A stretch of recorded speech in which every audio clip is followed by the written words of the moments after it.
And I'm Alex Kane. I helped Dean write the game.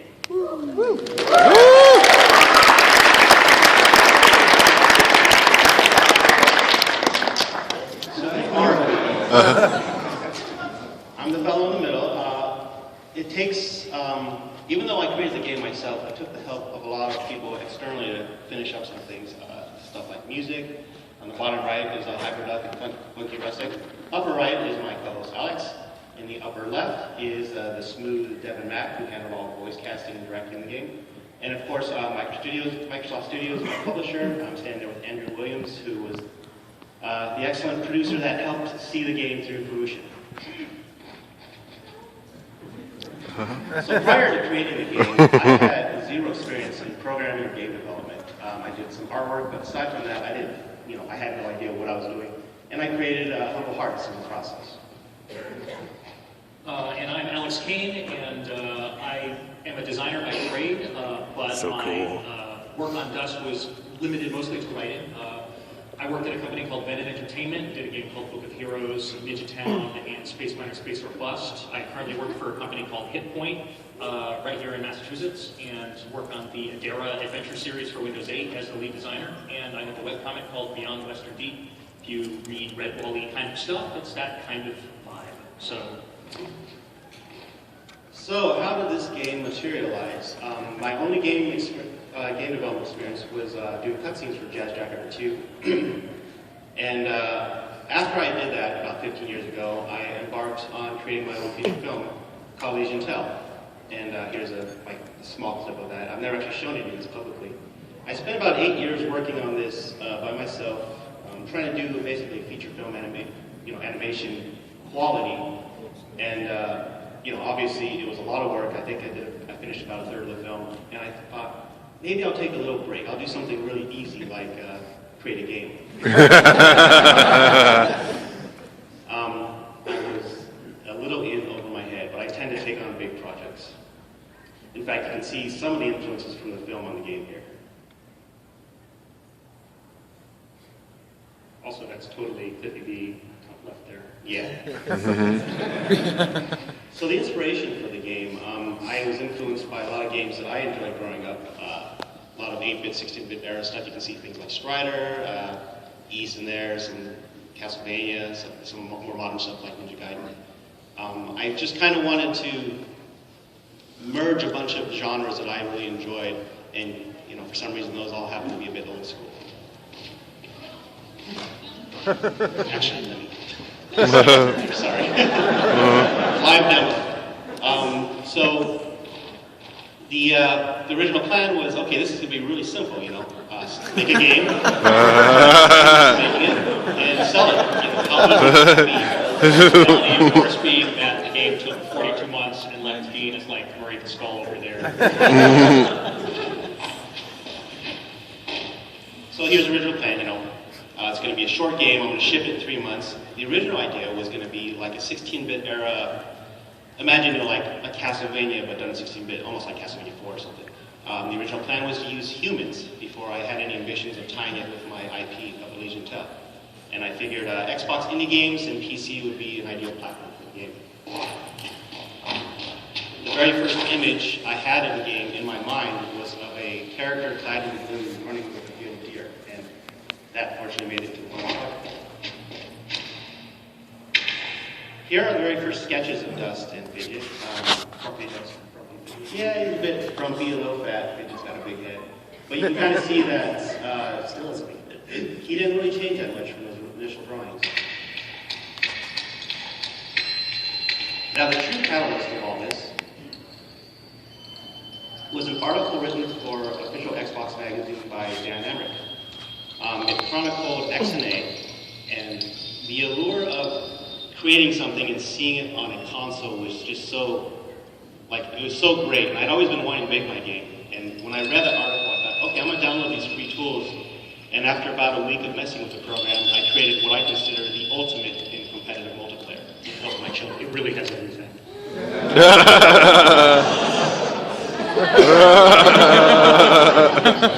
Now, that's kind of it's a simple demonstration, but working with that showed me that I don't have to limit myself to this pixel art. I love pixel art, but more, why not tie it in with my IP and create, make an original story based on Elysian tech? Another catalyst, of course, was indie developer James Silva, who has according to this picture, a very romantic relationship with Spider-Man. He wrote this fantastic book called Dodrill 2.0 games. My takeaways were, a lot of XNA and XAC concepts. But more importantly, I learned how to create custom tools. I realized, I didn't have to just use external editors, and my goal through this whole process was not to sell a product, but to learn how to program. And that book really helped push me in the right direction. James is actually on the floor pimping Charlie Murder, so check that out. You need to make it awesome. Another takeaway from the book was I am not going to be making one product. I'm going to be making 5 different programs. The game itself, but as well as an map editor, character editor, branch and dialogue editor, and a navigation editor for the world map. So it was actually a lot of work to make this game.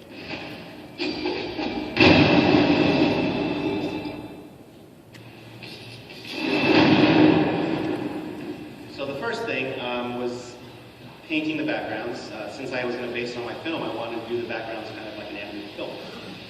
Here you can see I've sketched out some layouts and designs and so on, a bit like doing graph paper map design. I painted everything with a tablet in Corel Painter and touched it up and composited everything in Photoshop. And I assembled and scripted the maps through a custom editor. Here you can see this bit of map is, obviously complete. It looks like what it looks like it's what shipped in the game. But over here, this is what all separate segments look like. Just kind of going around. And it's important to realize that a lot of the stuff that Dee did, he built the pieces first before actually building the levels. Coming from a design background, it's usually the other way around, where you map the levels out, and then you build the pieces to put them together. But since Dean, I guess, was coming at it from the other direction, you get a lot more organic map design in Dust than you would have in a game like, comparative kind of game like Castlevania or Shadow Complex or something like that. One of the challenges in Dust was level design, trying to do something like, I know people hate the word Metroidvania, but that's very much what Dust is. Trying to, like something like a double jump, how do you make that valuable or important in a game where you can basically and that required a really careful level design, placement of platforms, and placement of enemies.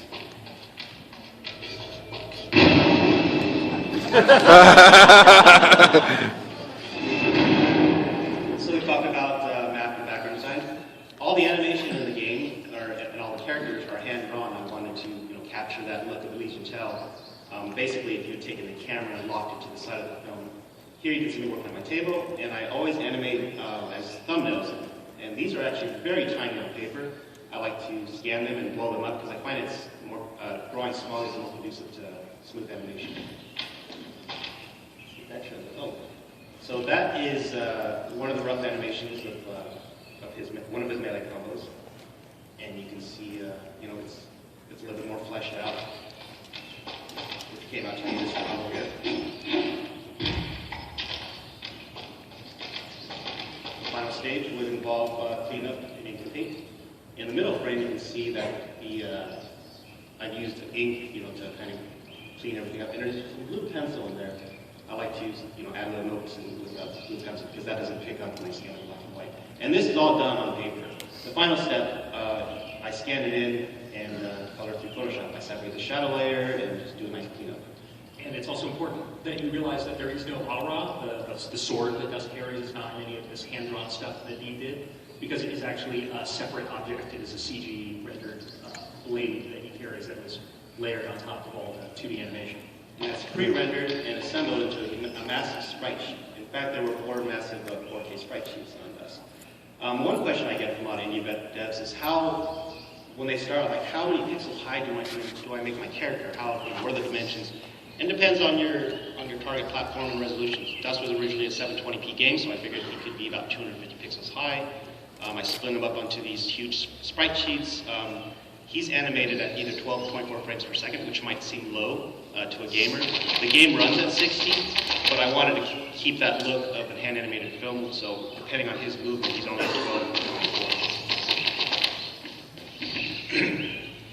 24. unfortunately, Dust took pretty much all the memory in the Xbox 360.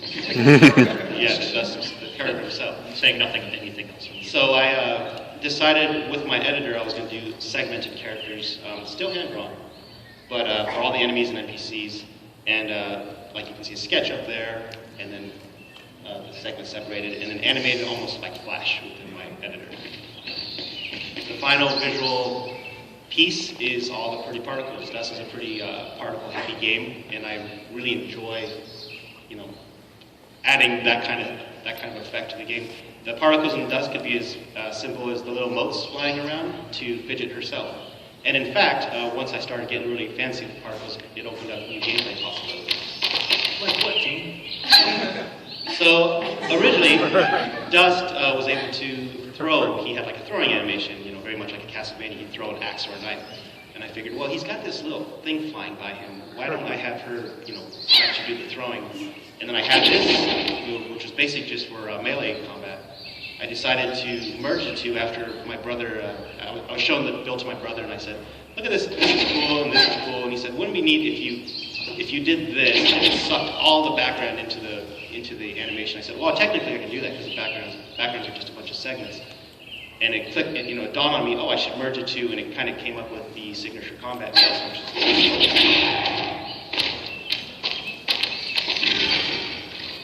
When all those pieces come together, you get, this crazy combination of all the systems that Gene talked about. The dust storm, all particles, the animation and dust animation. And a lot of the animation tech that Dean created actually drove a lot of the gameplay. So originally, Dean was inspired by games like Castlevania, and in those kinds of games, when you hit an enemy at all, even if the enemy doesn't attack you, you take damage. And that was the case originally, but when Dean started introducing these crazy sort of particle effects, it became pretty clear that Dust was incredibly overpowered against a single enemy, and that drove design towards this sort of crowd control mechanic that we have in the game now. There we're just showing off some of the hitboxes and so on. And yeah, that did add extra challenge. We didn't want a game where you just got hurt by an enemy. We wanted them to hit you. So we had a really solid build after about 7 months, and I submitted to Microsoft to build play. After a few months of that, a few months after that, it got the attention of Microsoft. In early 2010, they signed on as a full-fledged XBLA game. And at the point it gets signed on to become an XBLA game, it actually has to become a game. Like a real can't be a tech demo anymore. So that led to the gameplay pillars identifying how to sort of build Dust from an hour-long tech demo into a 5 to 6 or 7 hour-long game, and that involved these 4 pillars. So we've talked about combat a little bit. Exploration being players unlocking new maps, seeing a diverse series of locations. The player progression system, so role-playing game mechanics, gaining levels and things like that. And the story and the quests, giving the player that sort of drive or impetus to move forward in the environments to find cool new story bits. And then we have this meta pillar, which everything sort of is built on, the pillar of pillars, which is audio. After a few months of development, which started in 2009, I realized I was going to need some really good music to kind of, help with visuals, and I contacted an old friend, Alex Brandon. He of Jazz Jackrabbit 2, Unreal, and the original Deus Ex fame. He's a composer. And while he wasn't able to work on the game very much, he did provide some fantastic themes, including the title theme and the Separate Villages. Shortly after that, I was contacted by Chris Guillen of Hyperduck Soundworks. He and his partner Dan are composers out in Ireland, and they eventually handed over the rest of the score as well as all the sound effects in the game, and they did an amazing job. They really tied all the little pieces together, which is why I refer to it as a meta pillar, because it strengthens all the other pillars. In fact, their score was so good. My original direction was, I want basically 16-bit Red Book audio, which was kind of a Japanese rock at the time, a lot of techno. Call it Gonzo fantasy, because it's all just super happy and cheery. And it was great music, but once the game became more of a thing, I realized I wanted something a bit more subtle, a bit more orchestral, and they went through and rewrote all the music in this really new, fantastic style. And it was the very first orchestral soundtrack that Hyperduck had ever written, and we both think they knocked it out of the park. It's great. And they also handled all the sound effects. Late to the project, I decided I wanted to accentuate the combat with some musical combat, very much like Wind Waker and the later Zeldas. He just pulled this completely out of left field, like when he was in the middle of Crunch, and he was like, "This is not important. We should work on the game. The game is something done." No, I want these little escalating hits every time you gain more combo points. And he did it in like a week, and it was awesome. And now I can't imagine the game without it. So you won that one. And Exact is fantastic. That's the tool that helps with audio with XBLA. I'm not sure if you can do other stuff, but I think you can. And I really enjoyed it because I was kind of naive going to the project. I didn't realize how hard it was to do something as simple as stereo sound in a game. But that helped out with some of that, and doing stuff like reverb, stereo, randomization of your audio cues. Despite all these great tools we had at work with Hydra, I was hesitant to add voiceover for a very long time.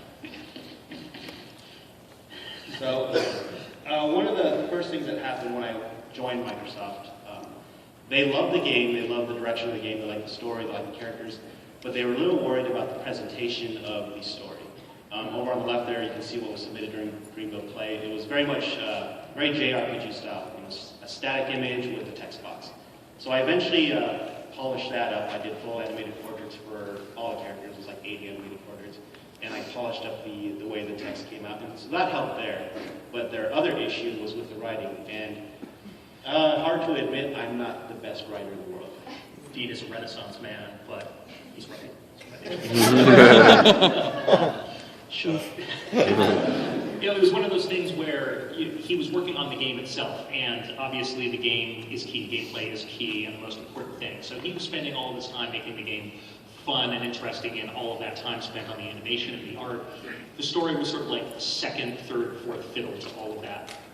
And it reached a point partway through development where it started, because the game was getting fleshed out and the dialogue was still placeholder, it got to a point where it's like, I kind of need to improve it now. And Dean was still putting it off. He's like, yeah, I'll get to it at the end, whatever, who cares. It's not that Dean didn't care about the story. There was absolutely like a plan for how the story was going to map out, but the actual characterization and the writing of the dialogue was just something he wasn't totally familiar with, which is sort of how I came on board. So yeah, Dean and I met on Twitter, and I'm going to get into how this slide is relevant in just a second. So we met on Twitter. I had seen the Dreamville Play trailer for Dust, and I was really impressed. And I noticed that the dialogue in the trailer could have been better, and I, just asked him, like, oh, you thought about maybe improving the dialogue somehow, maybe bringing on like a contract writer or something? And he sort of like brushed me off a little bit, but then we started talking about the games that we liked, and one of them, weirdly, was Trespasser Jurassic Park, which is one of the most notoriously broken games of all time. But if you can appreciate what Trespasser was trying to do at the time, then you pass my designer test, and Dean and I both did that, which was, you acknowledge that a lot of the stuff they tried to do in this game defined gameplay mechanics for the last couple of generations, including regenerating health, headless UI, the two-weapon maximum, non-linear environments, physics puzzles, crushing bugs.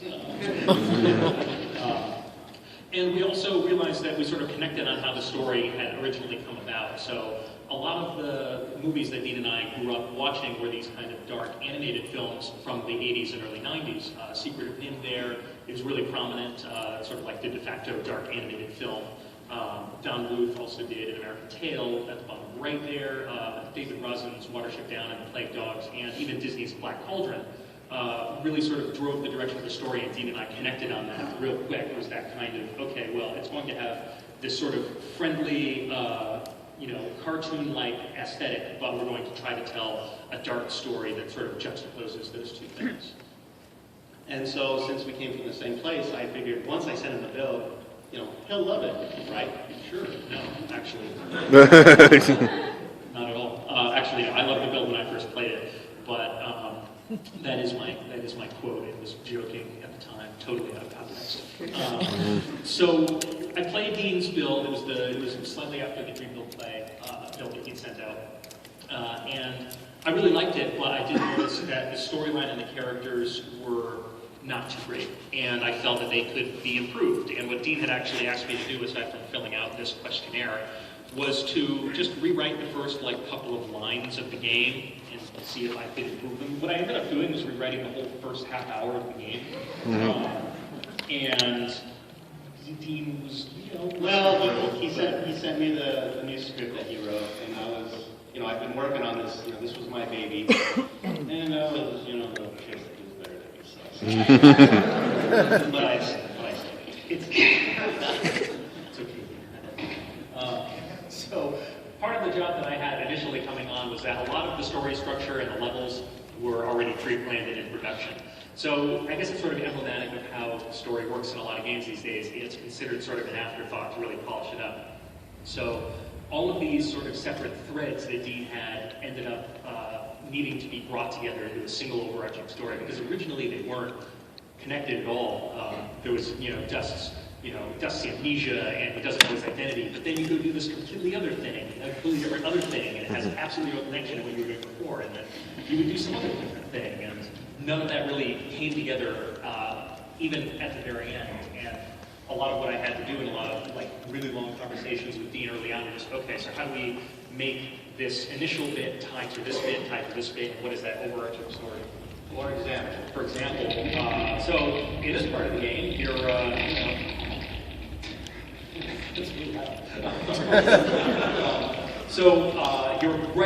you're just about to learn Dust's secret identity, and you've been playing the game for an hour and a half, and you're, okay, what's the next big story be? And then there's this earthquake, and the ground opens up, and everyone's like, okay, we're not going to worry about that whole secret identity thing for now. There's this hole in the ground, and we really have to go into it. No, it's cool, because you're going to go into a new region, Right, but you still got the secret identity thing, and people are like, okay, I'm ready to learn the secret identity thing, at least let it end at a point where it's good and nice, and I don't have to worry about it. No, see, we're going to go in, it's going to be a new story, and we'll come back to that later. You can come back to it later, but you have to resolve it at a point where the player's not like, if I was actually there, I would just say, no, I want to finish this freaking conversation. So that's what the writer does. A lot of that is 8 months of that. Hello, happy people. It is I, Bridget, star of Dust, and Elysian, whatever. So this is the part where we talk a little bit about the voice acting and the characters in Dust and how we brought all that sort of VO together in sort of the tail end of development. Actually, I think I'm more qualified to handle it. You're just a writer with your adjectives and conjunctions. I personally like conjunctions. Aside from actually being a character in the game, I received the prestigious award from Game Informer's official magazine called Game Informer Magazine. The award, of course, that Fidget's referring to was one of my favorites that Dust won, which was Biggest Dorks of the Year in gaming, which Fidget shared with this embodied head and a version of Paul Revere who doesn't ride his own horse. It's an award, and it goes on a shelf. It's a shelf award. Okay. I'm not even I think it's because I'm speaking as a card.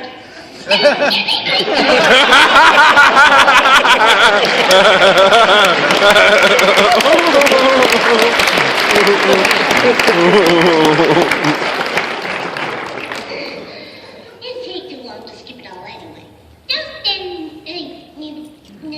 Kale contains 1,700 unique lines of dialogue, spoken by 40 different actors. The whole process started just before PAX last year, when we had a totally awesome showing thanks to everyone here. Woo! I'm glad, but I Anyway, it was all pretty daunting at first. Think about it. 1,700 lines, finding all those voice actors, recording those lines, getting the right takes, editing the lines, cleaning them up in post-production. Now I'll let Dean and Alex talk more about how that all came together. Bye, PAX people! You're all awesome!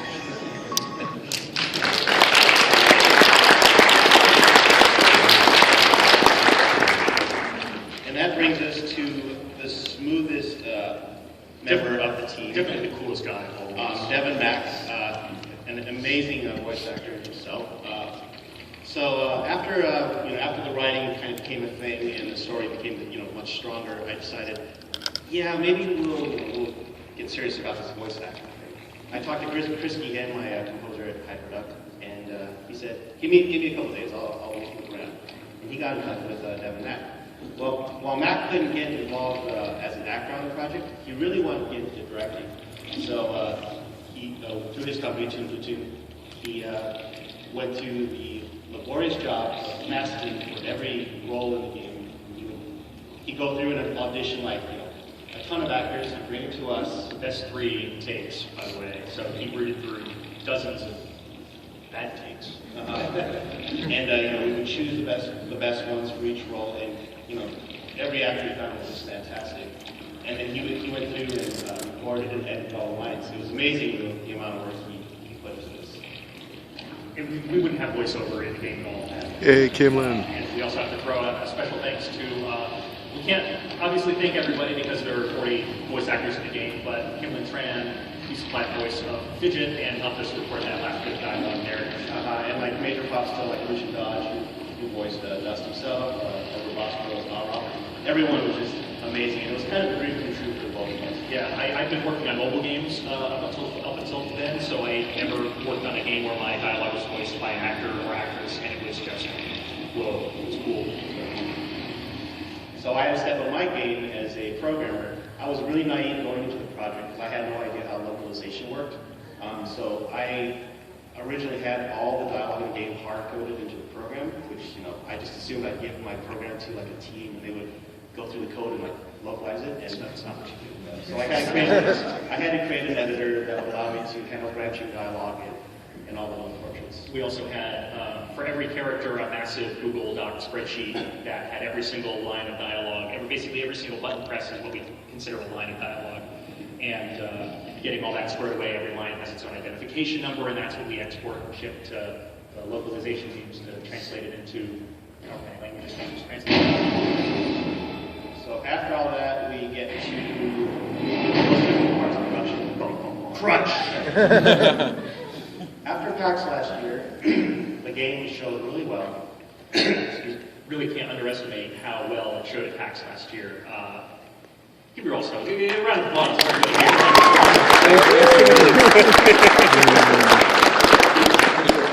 Because I had no idea how well this game would take off. I didn't think people would really connect with it. But like last year, after I showed it at Microsoft's booth, like it just took off, and Microsoft noticed, and that is when they offered the opportunity to be included in the Summer of Arcade.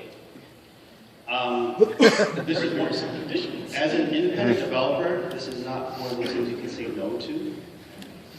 But I knew it was going to practically destroy me because it meant taking an already 10 plus months of development and squashing it down to 3. So I had an impending cert, and for 3 months, I basically put in 20-hour work days with no breaks and 0 margin for error. I just remember. I remember we were talking about it. It was like that. Okay, it's April now. It's Summer of Arcade. But yeah, it was. The team had expected it to launch in like the summer of the year after.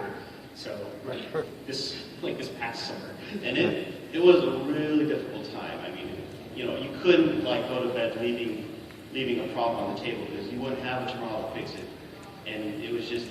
I'm still kind of recovering over it. So next summer, and even worse, I was expecting a baby at the time. That's it right there. That's a drawing that was made by my wife, and that's basically what I looked like for 3 months, just hunched over. I realized I was going crazy because at one point I thought, I haven't actually stepped out of this house in about 3 weeks, and I would not have eaten if people weren't putting food in front of me. So it was just kind of a weird thing. I mean, yeah, don't do the crunch part. Dean was always on Leave Steam Chat, and Dean was just perpetually online all the time. Like, how long have you been up? I'm like,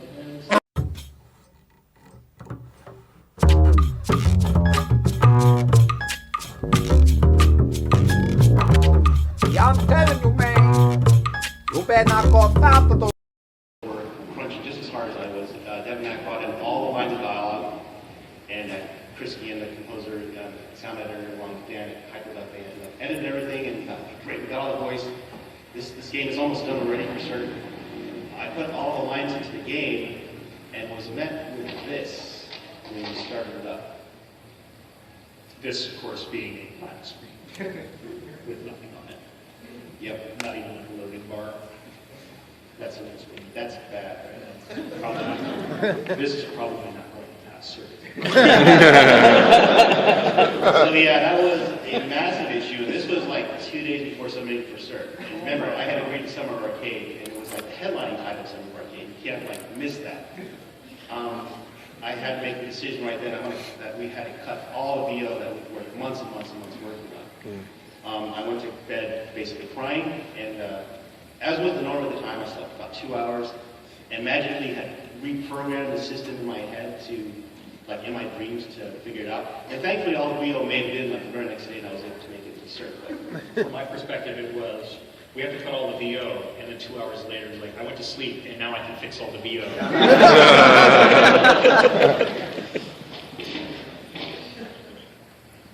So the consolidation of the time frame that we had for development also led to a consolidation of what we planned in the story. So nothing was cut that had been already implemented into the game, but a grander sort of denouement of the game had been removed. Just because we had no time to build the maps or write the story or get voiceover for it or any of those. So what this required us to do was to end the game where it is now, essentially, and rewriting the story so that it sort of fits that as well. And it also required us to change the villain because originally... Yeah. One thing I want to note here is this was all decided upon before the actual crunch. Like it wasn't a matter of us cutting a whole bunch right when that new deadline came upon. There was hesitation about the scope, that Dean was not, it was like, Dean, you probably aren't going to be able to fit all that stuff in. No, I got it. You know. And another reason to do this, as Alex was saying, was that our original villain was so, like, there was no villain. It was Dracula from Castlevania, you're going to go walk in on this guy, he's just bad. He doesn't look bad, he got horns. So, but there was like no, there was no character, no motivation. And I was able to parody it in this, kind of quick comic that I did, where Fidget basically rips off his face and turns into the king. In fact, after I did this comic, just for fun, we have constantly been joking about doing a puzzle game called Fidget Space Eater. That might happen. We wanted Chris, who lives in Ireland, to do J-pop music, which I guess makes it Irish J-pop music. So this is not an announcement, but I hope to do that someday.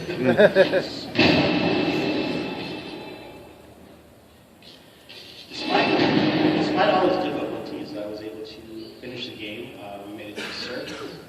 And finishing the game wasn't the end of the journey. Obviously, you had to work on trailers and contact the media. I worked with the Avatar team to create Avatar items for Xbox Live. And in fact, I made the create here. He's the man I worked with to create that stuff. So I worked closely with the Avatar team, like doing animations and artwork. My sister was getting married at the same time as Dust's release in the middle of August, and I had taken a whole week off, and I was writing the descriptions for the Avatar items while everyone was like preparing for the wedding. The wedding, like I have to describe Dust's hat real quick. So yeah, that was a crazy time. For Microsoft's part, I mean, they were fantastic to work with. Like I said, Andrew Williams, my producer, not only was it his job to see the game, through production in the background, but always offered great advice and help get the game in the show. Daniel McConnell, who happens to be here as well, he helped show the game off in the best light. Microsoft somehow got the game like in GameStops across the country as gift cards, which was unheard of. I'm like I still felt like I was a hobbyist doing this. And like now my game is in GameStops, and I just couldn't believe it. Between Minecraft and Deadlight and all these other like socially like having this thing that I made out there was like it was a feeling I couldn't explain because I did not go into this game and I still didn't feel like I went into it to make money. It was I wanted to learn how to program, I wanted to learn how to make my own engine. I wanted to see a product through. And while it was the most difficult thing I've ever done in my life, I can say it was probably also the most fulfilling thing I've ever worked on. And if you're here and you're like if you're like a developer, an indie developer, or someone who is interested in doing that. Like, look at me, someone who basically knew nothing. I came in from like an animation background, but that was kind of it. And I was able to make this game, and it was crazy. Like, the reviews came in, and that was really difficult because reviews were great across like 200 reviews. We had like an average 8.7 or something, so which is really great. And despite having good reviews and great feedback, like I hit some serious depression as soon as the game shipped. Post-release depression is, if you've ever released a game, you know what it is. It doesn't matter how great the game is or how well it's reviewed. You're going to feel very sad and depressed, and no one can help you because if anyone here watched Indie Game, the movie, there's a great quote that I totally relate to, which is that releasing a game is like giving birth to a child and sending them off to school for the first day at the same time. And that is exactly what it feels like, and there's just this hole in your heart, and it can't be filled. And I was trying to prep Dean for it, because I'd gone through it a few times myself, and I was like, Dean, it's going to happen. You're going to have to prepare for it, and it's going to be bad for a while, and then you'll just get through it. He did not believe me at all. And now he does. Well, hopefully this has kind of been an inspirational story for some of you. Like, hopefully some of you get into it. It's unfortunate that XNA is no longer going to be a thing. I mean, it's not officially. I mean, you can still make stuff with it. And I'm still going to make my next games with it.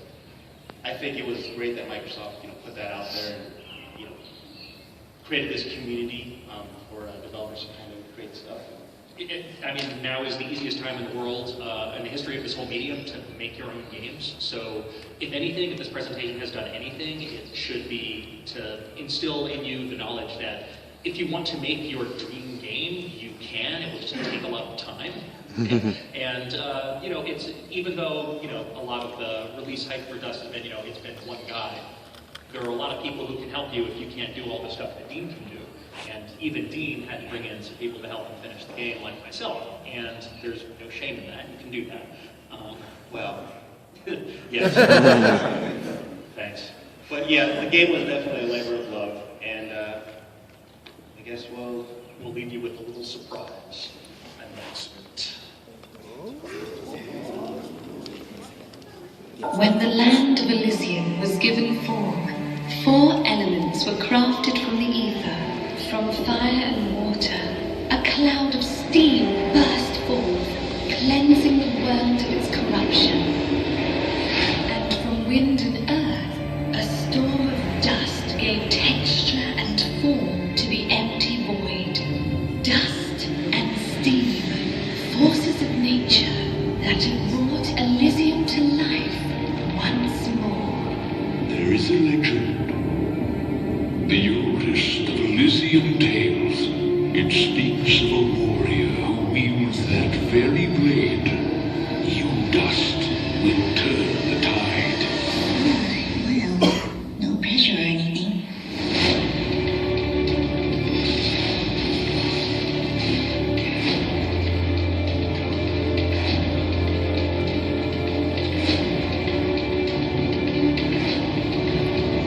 You are not prepared for the journey ahead. Who are you? Merely a friend with many wares for sale. Shall we conduct business? You will be tested, Dust. An army of thousands stands before us, and they've never been defeated. Well, let's not keep them waiting.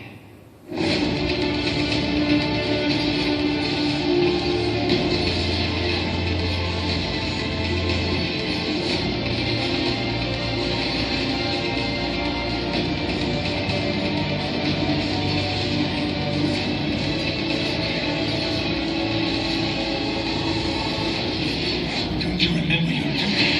Don't you remember your friend? I remember everything. And it changes nothing! You did not know. You possess a rare gift.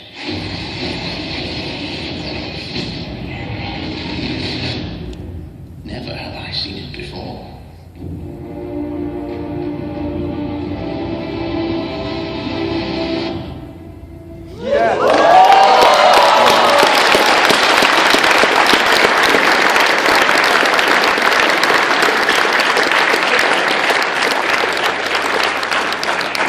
Well, thank you all for Coming here, actually, listening to this talk about this. And we'll open it up for some question and answers. We might have some answers. Yeah, it's entirely possible. So we got a runner with Mike.